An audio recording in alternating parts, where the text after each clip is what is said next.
புத்தாண்டு நல்வாழ்த்துக்கள்.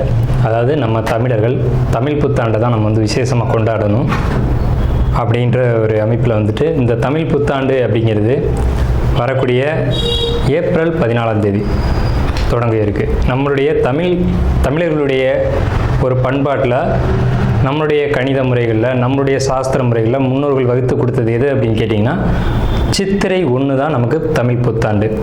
பிறக்க போகிற தமிழ் புத்தாண்டு இந்த சித்திரை 1 அப்படிங்கிறது விஸ்வாசு வருடம். அதாவது 60 வருடங்கள் தமிழருக்கு பிரபவ விவ சுக்ல பிரமோத்துத பிரமோத்பத்தி ஆங்கிரச ஸ்ரீமுக பவ யுவ தாது ஈஸ்வர வெகுதானியா அப்படின்ட்டு 60 வருடங்கள் தமிழ் வருடங்கள் கொடுக்கப்பட்டிருக்கு. அதில் 39வது வருடமானது விஸ்வாசு வருடம். இந்த வருடத்தை நோக்கி தான் நம்ம அடியெடுத்து வைக்கிறோம். நம்ம தமிழர்களுடைய கலாச்சாரப்படி பல்வேறு மதங்களும் பல்வேறு இனங்களும் பல்வேறு கலாச்சாரங்களும் இருந்தாலும் இந்த உலகத்தினுடைய ஆதி கர்த்தா, ஜோதிட சாஸ்திரத்தினுடைய ஆதி கர்த்தா அப்படிங்கிறவங்க தமிழர்கள் தான். அப்படிங்கிறதுல எல்லளவு கூட மாற்றம் இல்லை. அப்படிங்கிறத நீங்கள் நல்லா புரிஞ்சுக்கணும்.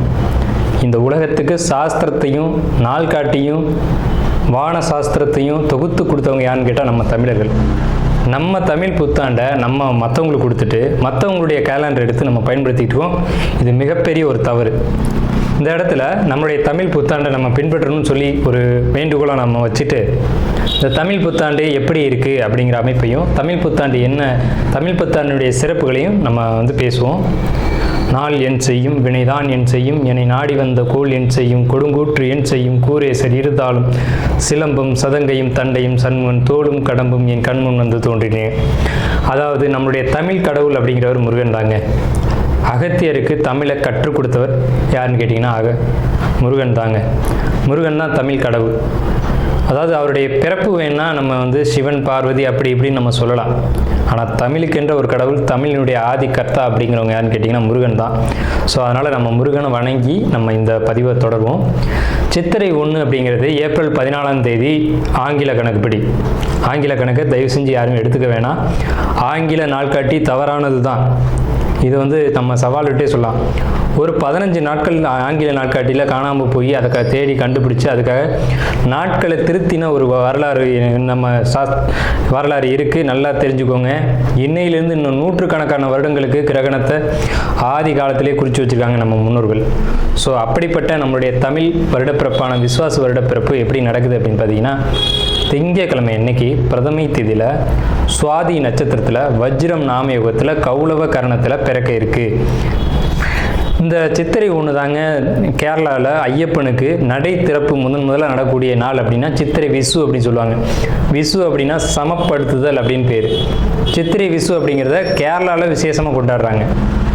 ஏன்னா நம்மகிட்டேருந்து பிழிஞ்சு போன ஒரு மொழி மலையாளம் அப்படிங்கிறது.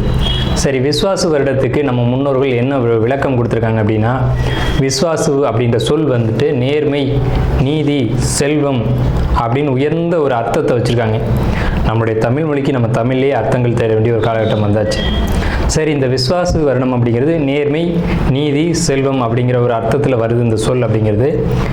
இந்த விஸ்வாசு வருடத்துக்கு உண்டான பலன்களாக நம்ம முன்னோர்கள் என்ன சொல்லியிருக்காங்க அப்படின்னு பார்த்தீங்கன்னா, விஸ்வாசு வருடம் தன்னில் வேளாண்மை ஏறும், பசுமாடும் மாடும் பழிக்கும், சிசு நாசம், மறையோர்கள் வாழ்வார்கள், மாதவங்கள் மீறுமே, மற்றுலகில் உண்டு மலை அப்படின்னு சொல்லியிருக்காங்க. மற்றுலகில் உண்டு மலை அப்படின்னு முடிக்கிறாங்க. இதனுடைய அர்த்தம் என்னன்னு கேட்டிங்கன்னா, இந்த வருடம் விஸ்வாசு வருடம் அப்படிங்கிறது ஒவ்வொரு 60 வருடங்களுக்கு ஒரு முறை 39 ஆண்டாக பிறக்கக்கூடிய இந்த விஸ்வாசு வருடமானது வருகின்ற காலகட்டத்தில் எல்லாம் வேளாண்மை உயரும் அப்படின்னு சொல்லியிருக்காங்க. பசு மாடும் பழிக்கும் அப்படின்னா நம்மளுடைய பசுமாடுகள் அப்படிங்கிறது நல்ல ஒரு முன்னேற்றத்தை அடையும். மாடு ஆடுகளுக்கு ஒரு நல்ல தீவனங்கள் கிடைத்து அதுவும் நல்ல செழித்து வரும். ஆதி காலத்தில் மாடை தான் செல்வமாக குறிப்பிட்டிருக்காங்க. இன்றைக்கி பணம் அப்படின்ற ரூபாய் தாள்களை நம்ம பணமாக குறிப்பிட்றோம். ஒரு முன்னோர்கள்லாம் மாடு எவ்வளோ இருக்குது, மாட்டினுடைய அந்த குப்பை வேஸ்ட்டெல்லாம் எங்கே ஒரு மனிதன் எங்கே சேகரிக்கிறானோ அதை போய் முதல்ல பார்ப்பாங்கங்க. அதை வச்சு தான் அவனுடைய செல்வம் என்னன்றதை குறிப்பிட்டு பொண்ணு கொடுக்குறதா இருக்கட்டும், பொண்ணு எடுக்கிறதா இருக்கட்டும், இதெல்லாம் நம்முடைய மரபில் இருந்து வந்த ஒரு விஷயம். ஸோ அப்போ இத்தனை மாடுகள் இருந்தால் தான் அவன் செல்வந்தன் அப்படின்ற ஒரு கான்செப்ட் முன்னோர்கள் நமக்கு காமிச்சிருக்காங்க. அப்படிப்பட்ட பசுமாடுகள் மாடும் பழிக்கும் அப்படின்ற ஒரு வார்த்தையை அங்கே குறிப்பிட்டிருக்காங்க. சிசு நாசம் அப்படின்ற வார்த்தையை சொல்கிறாங்க. மறையோர்கள் வாழ்வார்கள். மறையோர்கள்னால் யாருன்னு கேட்டிங்கன்னா சமுதாயத்தில் முக்கியமாக இருக்கக்கூடிய பெரியவங்க, மற்றவங்களுக்கு வழிகாட்டக்கூடியவங்க வாழ்வாங்க அப்படின்ற சொல்லியிருக்காங்க. மாதவங்கள் மீறுமே அப்படின்ற ஒரு வார்த்தையும் வருது. மாதவங்கள் மீறும் அப்படின்னா ஒழுக்கக்கேடான செயல்பாடுகளில் மனிதர்கள் நடக்க வேண்டிய காலகட்டங்கள் வரும். ஒழுக்கக்கேடுனா என்னங்க? இந்த விரல் தான் ஒழுக்கக்கேடு, இந்த ஒற்றை விரல் தான். இந்த விரலை வச்சு தான் நம்ம பட்டன் அமுக்கிறோம், காசு வாங்கிட்டு அமுக்கிறோம். இதுதான் மாதவங்கள் மீறுமே அப்படின்றது. ஸோ அந்த மாதிரிலாம் இல்லாமல் மனசாட்சிக்கு துரோகம் செய்யாமல் யார் நீதி பரிபாலனம் செய்வாங்க அப்படின்றத தெரிஞ்சு சரியான வாக்களித்து நல்ல தலைவனை தேர்ந்தெடுக்க வேண்டிய காலகட்டங்கள் அப்படிங்கிறத இங்கே மறைமுகமாக இந்த விசுவாச வருடத்தினுடைய வெண்பா பாடல் அப்படிங்கிறது நமக்கு சுட்டி காட்டுது. இந்த சித்திரை வருட பிறப்பானது மகர லக்னம்னு சொல்லக்கூடிய சர லக்னங்களில் விழுகுது. எப்படின்னு கேட்பீங்க? தமிழனுடைய கணக்குப்படி சூரியன் எப்போது கிழக்கு வானில் உதிக்கிறதோ அதுதான் லக்னம். ஸோ சித்திரை மாதம் 1ஆம் தேதியானது உதிக்கக்கூடிய நேரம் அப்படிங்கிறது கிழக்கு வானத்தில் சூரியன் உதிக்கக்கூடிய அந்த டைம் அப்படிங்கிறது 2:22 அதிகாலை மணி 2:22க்கே சூரியன் கிழக்கு வானத்தில் உதிச்சிடறார். அப்போ அது லக்னமாக போட்டுக்கணும், இந்த வருடத்தினுடைய பிறப்பு லக்னமாக போட்டுக்கணும். ஸோ அப்படி நம்ம போடும்போது மகர லக்னம் சர லக்னத்தில் விழுகுது. முன்னோர்கள் சித்திரை 1ஆம் தேதி அப்படிங்கிறத கண்டறிஞ்சு அந்த 1ஆம் தேதி தொடங்கக்கூடிய லக்னத்தை கண்டறிஞ்சு அதுக்கான பலன்களை பஞ்சாங்கங்களில் எழுத ஆரம்பிச்சிருக்காங்க. ஸோ அதன் அடிப்படையில் சர லக்னமான மகர லக்னத்தில் இந்த புத்தாண்டு அப்படிங்கிறது பிறகுது. இது ஒரு விசேஷமான ஒரு விஷயந்தான்.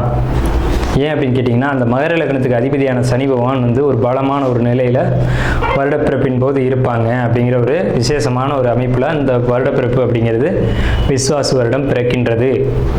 ஸோ இந்த விஸ்வாச வருடம் பிறக்கும் போதே நமக்கு ஒரு நல்ல செய்தி கிடைச்சாச்சு, இந்த வருடம் நன்றாக இருக்க போகுது அப்படிங்கிற ஒரு விஷயம்.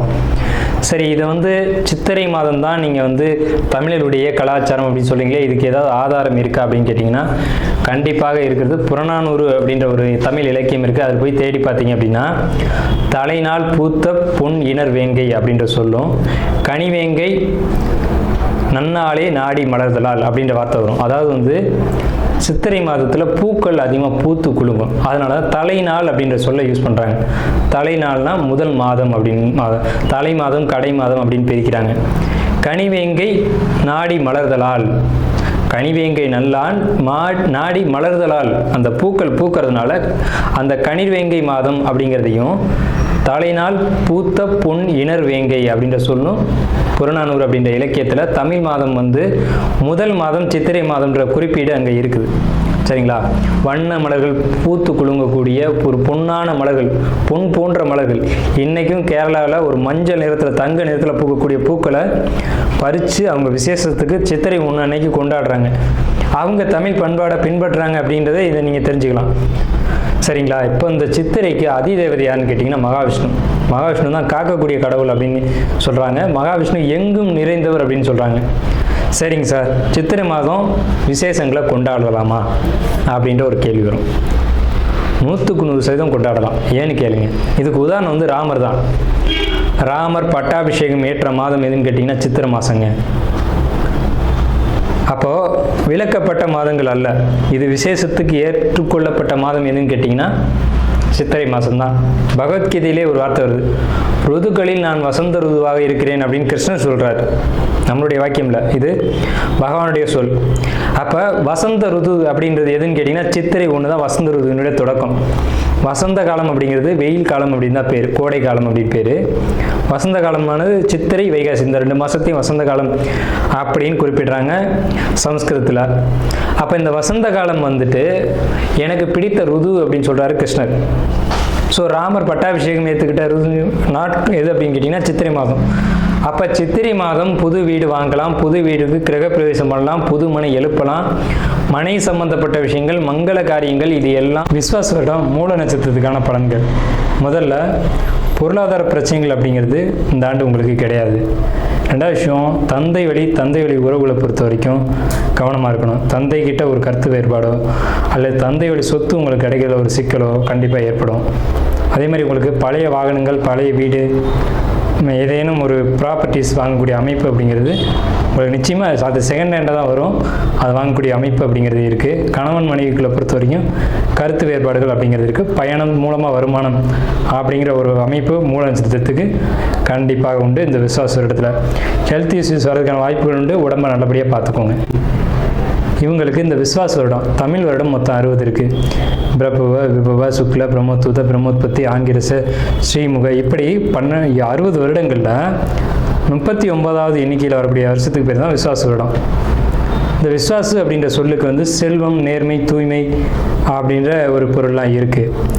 அப்படிப்பட்ட இந்த விஸ்வாச வருடத்தில் என்ன வெண்பா கொடுத்துருக்காங்க அப்படின்னு பார்த்தீங்கன்னா, விஸ்வாச வருடம் தண்ணில் வேளாண்மை ஏறும், பசுமாடும் மாடும் பழிக்கும், சிசு நாசம், மரியோர்கள் வாழ்வார்கள், மாதவங்கள் மீறுமே, மற்றுலகில் உண்டு மழை அப்படின்னு சொல்லியிருக்காங்க. அதாவது பொதுவாகவே 12 ராசிக்கும் ஏற்றமுடைய ஆண்டு அந்த ஆண்டு வந்து சொல்லப்பட்டிருக்கு. மறையோர்கள் வாழ்வார்கள் அப்படின்னு, வேளாண்மை உயரம் அப்படின்னு, ஆடு மாடுகள் அதிகமாக வந்து தங்களுக்கு தீவனம் கிடைச்சி நல்லபடியாக வாழும் அப்படின்ற ஒரு கருத்தை சொல்லி இந்த ஆண்டினுடைய வெண்பாவை கொடுத்துருக்காங்க. இந்த மாதிரி ஒரு சுபமான ஒரு ஆண்டு அப்படிங்கிறது வந்து குறைவான ஒரு அமைப்பு தான். ஸோ அப்படிப்பட்ட இந்த 39வது வருடம் விஸ்வாச வருடத்தில் தனுசுக்கு ராசிக்காரங்களான உங்களுக்கு என்ன பலன்கள் அப்படிங்கிறத நம்ம பர்டிகுலராக பார்ப்போம். இந்த வருடத்தினுடைய கிரக நிலைகளை கொண்டும் உங்களுடைய ராசியை கொண்டும் நம்ம இந்த பலன்களை பார்க்குறோம். தயவு செஞ்சு இந்த வீடியோ ஸ்கிப் பண்ணாமல் முழுமையாக பாருங்கள். அப்போ தான் நம்ம என்ன சொல்ல வரோம் அப்படின்றது தெரியும். உங்களுடைய பொன்னான நேரத்தை ஒதுக்கி பாருங்கள். ரெண்டாவது, நம்ம சேனலில் வந்துட்டு ஆன்மீகம், ஜோதிடம், பரிகாரம், வாஸ்து, ராசி பலன், இப்படி பல்வேறு வீடியோக்களை பதிவிட்டு வரோம். உங்களுக்கு பயனுள்ள வீடியோக்கள் இது எல்லாமே. தயவு செஞ்சு நேரம் ஒதுக்கி இந்த பரிகார வீடியோக்களாக இருக்கட்டும், ஆன்மீக வீடியோக்களாக இருக்கட்டும், ராசி பலன் வீடியோவாக இருக்கட்டும், பார்க்கும்போது உங்களுக்கு கண்டிப்பாக உங்கள் வாழ்க்கையில் ஒரு திடமாக இருக்கும். உங்களுக்கு வந்து ஒரு வெளிச்சம் திடமாக கிடைக்கும் அப்படின்றத சொல்லி நம்ம இந்த வீடியோக்குள்ளே போகிறோம். முதல்ல தனுசு ராசினா என்னங்க? 12 ராசிகள் இருக்குல்ல, தனுசு ராசிக்கு மட்டும் என்ன சிறப்பு? இது தாங்க 9வது ராசி. ஒரு ஜாதகத்தில் 9ஆம் இடம் அப்படிங்கிறது ஸ்பெஷல். என்ன சிறப்பு அப்படின்னு கேட்டிங்கன்னா, அதுக்கு பேர் தான் பாக்கியஸ்தானம்னு வச்சுக்கோங்க. கல்யாணம் ஆயிடுச்சா, எனக்கு அந்த பாக்கியம் கிடைக்கல அப்படிங்கிறாங்க. குழந்தை இருக்கா, எனக்கு அந்த பாக்கியம் கிடைக்கலங்கிறாங்க. அப்போ பாக்கியம்ன்ற விஷயத்தை வந்து எங்கே பதிச்சு வச்சுக்கோங்கன்னா 9ஆம் இடத்துல. காலபுருஷனுக்கு 9வது ராசி தாங்க தனுசு ராசி. அப்போ பாக்கியத்தை தேடி தான் எல்லாருமே ஓடிக்கிட்டு இருக்காங்க. அப்படிப்பட்ட பாக்கியம் எல்லாமே நிறைஞ்ச ராசி தனுசு ராசி. இந்த ராசிக்கு மட்டும் என்ன சிறப்பு ஏற்றம்னா அதுதான் ஏற்றம். அந்த ராசிக்கு தான் அவ்வளவு சிறப்புகளும் கொடுத்துருக்காங்க. இயற்கையாக அந்த ராசிக்கு தான் அற்புதமான பலன்களை அதிகபட்சமாக வழங்கியிருக்கு. ஏன்னா இது முழு சுபரான குருபவனுடைய வீடு அப்படிங்கிறதும் ஒரு கான்செப்டு. ஸோ இந்த ராசி மட்டும் ஒருத்தருடைய ஜாதகத்தில் பலம் அடைஞ்சிச்சு அப்படின்னா அவர் வாழ்க்கையில் கஷ்டங்கிறத அவர் பார்க்க போகிறதே இல்லை. தனுசு ராசியோ தனுசு லக்னமோ குடும்பத்தில் எங்கே இருந்தாலும் சரி, அது யோகமான வீடுன்னு பேர். இதை யாராலையும் மறுக்க முடியாது. சரிங்க சார், இவ்வளோ ஏற்றம்லாம் சொல்கிறீங்க, எங்களுக்கு என்ன இப்போ நடக்கும் அப்படிங்கிறத தெரிஞ்சுக்கிறோம் அப்படின்ட்டு ஆர்வம் உங்களுக்குள்ளே இருக்கலாம். நம்ம அதை தான் இப்போ டிஸ்கஸ் பண்ண போகிறோம். சரி, நம்ம முதல்ல வந்துட்டு நீங்கள் எந்தெந்த விஷயங்கள்லாம் கவனமாக இருக்கணும் அப்படிங்கிறத சொல்லிடுவோம். ஃபஸ்ட்டு வேலை விஷயம், ஹெல்த்து, தொழில், கடன் வாங்கிறது, எதிரிகள், இந்த மாதிரியான விஷயங்கள், வம்பு வழக்கு, பக்கத்து வீட்டுக்காரன், இவங்கள்ட்டெல்லாம் நீங்கள் கவனமாக இருக்கணும். இவ்வளோ நாள் ரொம்ப அந்யோன்யமாக வாழ்ந்துருப்பீங்க. இங்கேருந்து சாம்பார் போகும், அங்கேருந்து சட்னி வரும். ஆனால் அவனே பகையாளியாகி நிற்பான்.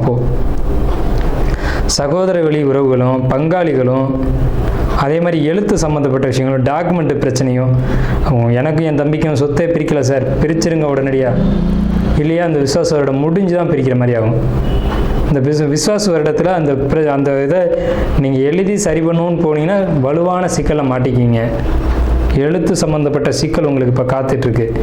எச்சரிக்கையை முதல்ல சொல்லணும்னு சொன்னால் அந்த எச்சரிக்கை தான் இது. ஸோ சகோதரன் இவ்வளோ நாளாக அப்படியே அண்ணன் சொன்னால் நான் மாற மாட்டேன்னு நிற்பான். அவன் இன்னைக்கு இப்போ மிகப்பெரிய எதிரியாக மாறி நிற்பான். ஸோ இந்த மாதிரியான ஒரு பிரச்சனை. ஏன்னா 3ஆம் இடத்து ராகு அப்படிங்கிறது சகோதரனே பயங்கர திருடனாக மாறுறது, தில்லாலங்கரியாக மாறுறது அப்படிங்கிற ஒரு அமைப்பு உங்களுக்கு இந்த காலகட்டத்தில் உருவாகும் அப்படிங்கிறத இந்த கால அமைப்பு அப்படிங்கிறது சுட்டி காட்டுது. சரிங்க சார், இப்போ 4ஆம் இடம் நல்லா இருக்கா அப்படின்னு பார்த்தோம்னா 4ஆம் இடத்துல சனி இருக்காங்க.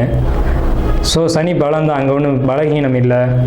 அந்த விஷயங்களை பொறுத்த வரைக்கும் அம்மா உடல் நலத்தில் மட்டும்தான் எச்சரிக்கையாக இருக்கணும். அவங்களுக்கு ஏதாவது உடல் ரீதியாக பாதிப்புகளை ஏற்படுத்தும் அப்படிங்கிற ஒரு விஷயம் தானே தவிர, பழைய வீடுகள் வாங்கக்கூடிய யோகம் உண்டு, வாகனங்கள் செகண்ட் ஹேண்டில் வாங்கக்கூடிய யோகம் உண்டு, கண்டிப்பாக வாங்குவீங்க. கணவன் மனைவி உறவை பொறுத்த வரைக்கும் சின்ன சின்ன கருத்து வேறுபாடுகள் இருக்கும். நீங்கள் கரெக்டாக தான் நினைப்பீங்க, வாழ்க்கை துணை அப்படி இருக்கணும்னு நீங்கள் நினைக்க விடாதுல்ல.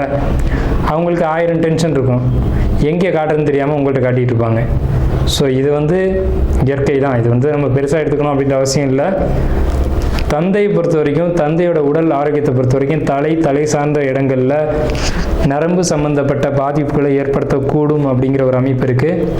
கணவன் மனைவிக்குள்ளே நீ பெரியவனா நான் பெரியவனா இன்றைக்கே முடிவு செய்யணும் அப்படிங்கிற ஒரு அமைப்பெல்லாம் இந்த தனுசு ராசிக்கு இந்த காலகட்டத்தில் நடக்கக்கூடிய அமைப்புகள் அப்படிங்கிறது இருக்குது. முதல்ல யார் பெரியவங்க அப்படின்றத முடிவு செய்யறதுக்கு முன்னாடி உங்களுக்கு இந்த காலகட்டத்தில் வம்பு வழக்கு எது வந்தாலும் சமாளிக்கக்கூடிய திறமைகள் இருக்குது. ஏன்னு கேட்டிங்கன்னா ராசி அதிபதி குருவே பார்க்குறாரு. ஸோ உங்களுக்கான அமைப்பு அப்படிங்கிறது ரொம்ப சிறப்பாக இருக்குது. 1000 பிரச்சனைகள் வந்தாலும் அதை இறைவன் அருளால் விலக்கி நல்ல ஒரு வழியில் பயணிக்கலாம் அப்படின்ற ஒரு அமைப்பு இருக்குது. டாக்குமெண்ட் வழியில் பிரச்சனைகள் காத்துக்கிட்டு இருக்குது, அதில் பொறுத்த வரைக்கும் கவனம். தந்தை வழி ப்ராப்பர்ட்டிஸை பொறுத்த வரைக்கும் விஸ்வாச வருடத்தில் அது ஒரு சிக்கலை கொடுக்க தான் செய்யும். திடீர் தொழில் வரவு, திடீர் தன வரவுகள் இருக்குது. பொருளாதாரம் சிறப்பாக இருக்கும். இந்த ஆண்டு தனுசு ராசியை பொறுத்த வரைக்கும் பொருளாதாரத்துக்கு பற்றாக்குறை இல்லை. பெரிய அமௌண்ட்டு உங்கள் கைக்கு வரும். அது உங்களுடைய அமௌண்ட்டு உங்களுக்கு தேவையான அமௌண்ட்டு உங்களை தேடி வரும். எதையுமே சரின்னு பட்டால் மட்டும்தான் நீங்கள் செய்வீங்க. ஸோ சரியான விஷயங்களையே செய்யுங்க, சரியான ஒரு வெற்றி உங்களுக்கு கிடைக்கும். சகோதர வழி கருத்து வேறுபாடு அப்படிங்கிறது நிச்சயமாக இருக்குது. தொழிலில் நேர்மையாக செய்யணும், இல்லைன்னா தொழிலில் பாதிப்பு வரும். தொழிலை பொறுத்த வரைக்கும் நேர்மையான வழியில் தான் செய்யணும் அப்படின்ற ஒரு அமைப்புக்கு கொஞ்சம் நேர்மை தவறி நடந்தால் கூட அது பாதிப்பை ஏற்படுத்தும்.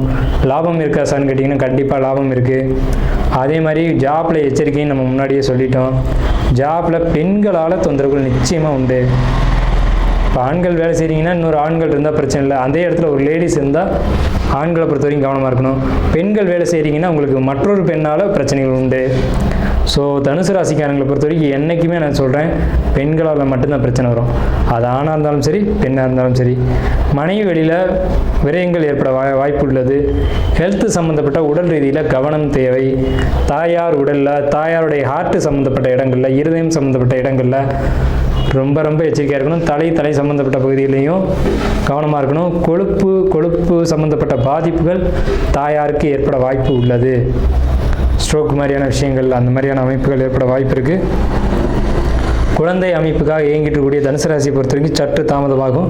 சார் ஆல்ரெடி ஒரு பையன் இருக்கான் சார், ஒரு பொண்ணு வேணும் சார் அப்படின்னு கேட்கக்கூடிய தனுசு ராசிக்கு இந்த ஆண்டு காத்திருங்கள். நல்ல ஒரு இந்த ஆண்டினுடைய இறுதியில் உங்களுக்கு குழந்தை வரம் அப்படிங்கிறது கிடைக்கும். அது நீங்கள் என்ன குழந்தை கேட்குறீங்களோ அது உங்கள் ஜாதக ரீதியில் அதன் அடிப்படையில் கிடைக்கும். உங்கள் ஜாதகத்தை முழுமையாக பார்த்து பயன் எடுத்துக்கோங்க, பயணங்களை குறைச்சிக்கோங்க. மனைவியும் கூட்டு தொழில் கூட்டாளிகள் இவங்களை பொறுத்த வரைக்கும் கவனமாக தான் இருக்கணும். மனைவி கிட்ட வாயை குறைச்சிக்கணும், கணவனாக இருந்தாலும் வாயை குறைச்சிக்கணும். என்னன்னு கேட்குறதுக்குள்ள பிரச்சனை ஆகிடும். ஸோ கணவன் மனைவி கூட்டு தொழிலாளர்கள் நண்பர்கள் இவங்களை பொறுத்த வரைக்கும் தனுசு ராசிக்காரங்களே விட்டு கொடுத்து போங்க, வாழ்க்கை சிறப்பாக இருக்கும். ஸோ இவ்வளவு தூரம் நம்ம தனுசு ராசிக்கான சிறப்பான பலன்களை பார்த்துருக்கோம். ஸோ ஒரு 70% மேலே தனுசு ராசிக்கு நல்ல பலன்கள் இருக்குது. ஒரு 30% நம்ம நெகட்டிவாக சொல்லியிருக்கோமே, இதுக்கு என்ன தீர்வு அப்படின்னு கேட்டிங்கன்னா, உங்களுக்கு பெருமாள் வழிபாடு இந்த காலகட்டத்தில் சிறப்பான நற்பலன்களை வழங்கும் அப்படிங்கிறத கூறி நம்ம தனுசு ராசிக்கு உண்டான பலன்களை நிறைவு செய்வோம். தனுசு ராசிக்கு நன்றிகளும் வாழ்த்துக்களும்.